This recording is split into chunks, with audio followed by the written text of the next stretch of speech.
Welcome to English study point. প্রিয় শিক্ষার্থী, আশা করি ভালো আছো। শুভেচ্ছা নিও। আজকে তোমাদের জন্য আমরা আরো একটি নতুন ক্লাস দিচ্ছি, ক্যাপিটালাইজেশন তথা বড় হাতের বর্ণের ব্যবহারের উপর। তুমি এই তথ্যগুলো জানবে এবং তোমার বাস্তব জীবনের চর্চার সাথে মিলিয়ে নেওয়ার চেষ্টা করবে। আচ্ছা, আজকে আমরা বিশেষ কয়েকটি বিষয়ের উপরে তোমাদেরকে ক্যাপিটালাইজেশনের ব্যবহার শেখাবার চেষ্টা করব। আচ্ছা, আজকে আমরা তোমাদেরকে এমন কিছু তথ্য দেব যেগুলোর প্রত্যেকটির নামের প্রথম অক্ষর বড় হাতের হবে, অর্থাৎ ক্যাপিটাল লেটার হবে। যেমন ধরো, বিখ্যাত জাহাজ,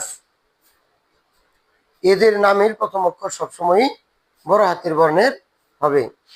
আমরা টাইটানিক জাহাজের নাম শুনেছি, হামজা, সুরভি ইত্যাদি। এই জাহাজগুলোর নামের প্রথম বর্ণটা হবে কি? বড় হাতের। আচ্ছা, তারপরে তোমাকে এটাও জেনে রাখতে হবে যে তোমার শিক্ষা প্রতিষ্ঠান, তোমার যে শিক্ষা প্রতিষ্ঠান আছে বা যে কোনো শিক্ষা প্রতিষ্ঠান, সেই শিক্ষা প্রতিষ্ঠানের প্রথম বর্ণটা সবসময় বড় হাতের হবে। যদি আমরা উদাহরণ দেই, তাহলে আমরা দেখতে পাবো যে আমাদের এলাকায় যতগুলো শিক্ষা প্রতিষ্ঠান আছে, প্রত্যেকটি শিক্ষা প্রতিষ্ঠান নামের প্রথম অক্ষর কি হবে? বড় হাতের বর্ণ। তোমাদের এলাকায় কি কি শিক্ষা প্রতিষ্ঠান আছে? ধরো, যেমন আমাদের এদিকে আছে যে আবুল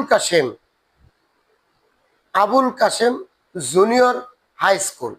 তাহলে দেখা যাইতেছে যে আবুল কাশেম লিখতে ওই যে এ আছে না, এ বড় হাতের হবে, আবার কাশেমের কে বড় হাতের হবে।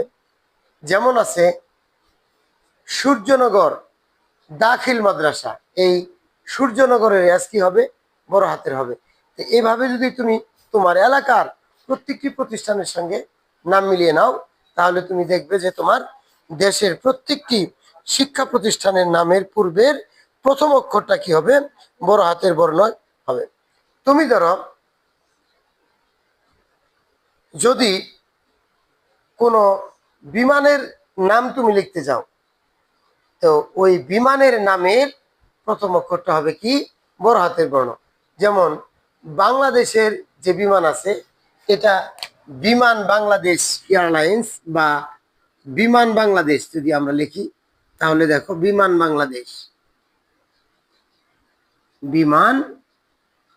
বাংলাদেশ, এই যে প্রথম অক্ষরটা বড় হাতে।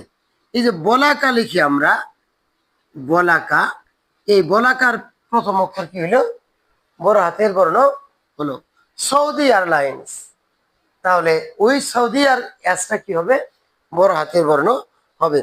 আচ্ছা, তারপরে তুমি আরেকটা বিষয়, সেটা হলো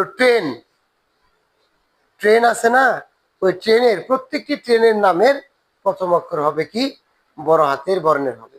আরো একটি বিষয় আছে, সেটা হলো যে তুমি যদি কোনো পত্রিকা দেখো, তাহলে ওই প্রত্যেকটি পত্রিকার নামের প্রথম অক্ষর কি হবে?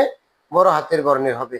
তো প্রিয় শিক্ষার্থী, আজকে আমরা তোমাদেরকে এই ভিডিওর মাধ্যমে শেখাবার চেষ্টা করলাম যে কোনো শিক্ষা প্রতিষ্ঠানের নামের প্রথম অক্ষর হবে কি? বড় হাতের বর্ণ। কোন পত্রিকার নামের প্রথম অক্ষর হবে কি? বড় হাতের বর্ণ। কোন জাহাজ, বিখ্যাত কোন জাহাজের নামের প্রথম অক্ষর হবে কি? বড় হাতের বর্ণ। এবং তুমি যদি কোনো ট্রেন এর নাম লেখো, যেমন মহানগর এক্সপ্রেস, তিস্তা এক্সপ্রেস। আরেকটা আছে কি, যে যদি কোনো ট্রেনের নাম লিখতে হয়, তাহলে আমাদেরকে কি করতে হবে? বড় হাতের বর্ণ ব্যবহার করতে হবে। তো প্রিয় শিক্ষার্থী, আজকে আমরা জেনে নিলাম শিক্ষা প্রতিষ্ঠানের নামের প্রথম বর্ণ বড় হাতের, কোন বিখ্যাত জাহাজের নামের প্রথম অক্ষর বড় হাতের বর্ণ, কোন ট্রেনের নামের প্রথম অক্ষর বড় হাতের বর্ণ, এবং কোন পত্রিকার নামের প্রথম অক্ষর বড় হাতের বর্ণ। তাহলে যখনই তুমি এ সকল বিষয়গুলোর নাম লিখবে, তখনই চেষ্টা করবে যে ওই বড় হাতের বর্ণ ব্যবহার করতে। এইভাবে তুমি প্রত্যেকটি জিনিসকে তোমার মনের সাথে মিলিয়ে নাও এবং ভালো করে খুব খেয়ালের সাথে স্টাডি করতে থাকো। ইনশাআল্লাহ তুমি উন্নতি লাভ করবেই। এই আশাবাদ ব্যক্ত করে আজকে এখানে শেষ করছি। আল্লাহ হাফিজ।